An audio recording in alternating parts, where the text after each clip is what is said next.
Welcome to This Explainer. Okay, today we're untangling a seriously mind-bending temporal mystery.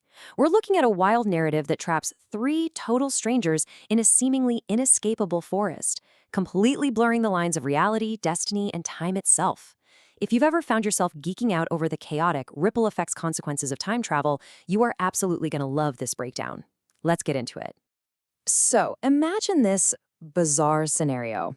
Our story kicks off with a couple robbing a rundown grocery store. The young woman, Jody, well, she isn't satisfied with just emptying the cash register. Against the cashier's frantic, desperate warnings, she forces open this forbidden box behind the counter. Instantly, a gunshot rings out. But Jody doesn't just fall. Instead, she is inexplicably transported to a desolate, terrifying woodland. Suddenly, she's all alone, starving, and totally disoriented in a place that completely defies logic. Section 1. The Inescapable Forest Cabin. A prison without walls. Jody quickly realizes she's actually not alone out there. She bumps into Samantha, a pregnant woman abandoned by her husband, and Tom, who says he's been stuck there for 3 days. Together, they discover they are bound by some deeply terrifying rules. I mean, get this, no matter how far they walk in any direction, they loop right back to the exact same wooden cabin. It's like a geographical treadmill. Landmarks literally vanish overnight. Like a lake Tom got water from just completely disappears the very next day. And maybe the craziest part, they stumble upon a hidden World War II Nazi bunker buried in the dirt, completely stocked with canned food bearing military symbols. Plus, none of them can even agree on where they actually are. Samantha is convinced they're in New Hampshire, Jody says the Dakotas, and Tom firmly believes he's walking on a route to Los Angeles. Section 2. 3 decades, 1 room, the timeline mismatch. Now, the geographic confusion, that's really just the tip of the iceberg here. While walking, Jody accidentally drops a wad of that cash she stole from the grocery store. Samantha picks it up and, well, she actually laughs, assuming Jody is just playing some weird prank on her. Why? Because the date stamped on the dollar bills is 1984. So Samantha is utterly baffled because, to her, the current year is 1964. But Jody insists, no, she lives in 1984. Hearing this seemingly impossible argument, Tom chimes in and drops a bombshell. He's from the year 2011. Right there, this reveals a massive, terrifying temporal mismatch. These aren't just people pulled from different places. They've been plucked from entirely different decades and shoved into this single, isolated pocket of time. Section 3. A Twisted Family Tree. The Locket Revelation. Things escalate pretty drastically when a hostile armed German man suddenly appears and ties them all up. Eventually, Tom manages to free himself, but the hostile man demands to know about a specific locket Jody is wearing around her neck. Samantha, who happens to speak German, tries to defuse the crazy situation. She explains that the locket belonged to her mother, and actually, she has an identical one. Furious, the German man pulls out his own locket, revealing a picture of Samantha's mother. The horrifying realization sets in for us. This armed stranger is Hansman. He is Samantha's own father. And here's the absolute kicker. Hansman was a soldier who supposedly died in a Polish airstrike on May 14th, which just so happens to be the exact day they are all currently experiencing in this forest.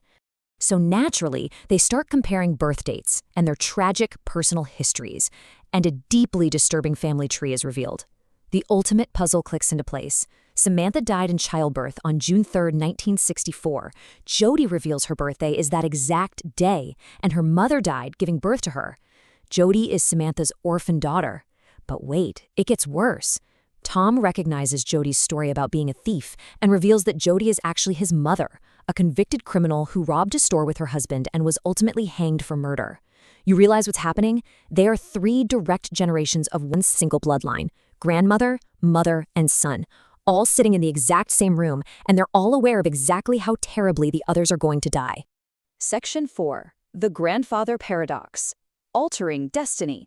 Knowing their incredibly grim futures, the 3 realize they have an unprecedented opportunity here. Since Hansman's death in the airstrike is basically the catalyst for Samantha's tragic life, which leads to Jody's awful upbringing and then Tom's traumatic childhood, they decide to save Hansman from the falling bombs. But tampering with the past triggers a very real-world scientific concept, the grandfather paradox. You've probably heard of it. It's a time travel anomaly where a person alters the past in a way that directly prevents their own existence. And right now, it threatens to unravel their very reality. Here is how this terrifying concept plays out in real time for them. Tom rushes to stop Hansman from fleeing the cabin, desperately trying to ensure he survives the impending airstrike. But in the violent struggle to hold him back, Hansman's gun accidentally goes off. The bullet strikes Jody. As Jody bleeds out and dies on the floor, way before she could ever grow up to have a child in 1984, Tom's physical body literally begins to glitch. Because his mother died before he was ever born, Tom instantly fades away into nothingness. He is completely erased from existence right in front of Samantha's eyes. Section 5. An altered future. The loop restarts. Right after that, the Russian planes arrive and the bombs drop. But because of their intervention, Hansman actually survives. He manages to pull his daughter Samantha into the bunker, saving her life and successfully altering the timeline. So, because Samantha lived, she didn't die in childbirth. Instead, she raised Jody herself. The original 1984, where Jody was an uneducated orphan thief robbing a store, completely gone. In the newly altered 1984, we see Jody as a wealthy, highly educated, and well-adjusted woman. She walks right past that fateful grocery store. She never meets her bad news boyfriend Kevin, which permanently solidifies the fact that Tom will never ever be born. But here is where this whole story takes a brilliantly dark turn. The universe, it seems, always demands a sacrifice to course-correct its timeline. Because Jody walked away, Kevin still goes to rob that exact same grocery store. He just brings a new girlfriend named Amelie this time. They execute the exact same robbery. Amelie demands to open the exact same forbidden box behind the counter. The cashier issues the exact same warning, and a gunshot rings out. The tragic temporal loop restarts all over again, just with a brand new victim sent right back to the forest. It's an absolutely fascinating look at determinism versus free will, isn't it? As we wrap up this explainer, I really want to leave you with this final thought to ponder. When faced with generations of endless tragedy and suffering, is erasing yourself from existence the ultimate noble sacrifice? Or is it really just another inevitable, cruel trick of time? Thanks so much for joining me on this journey, and keep questioning the reality around you.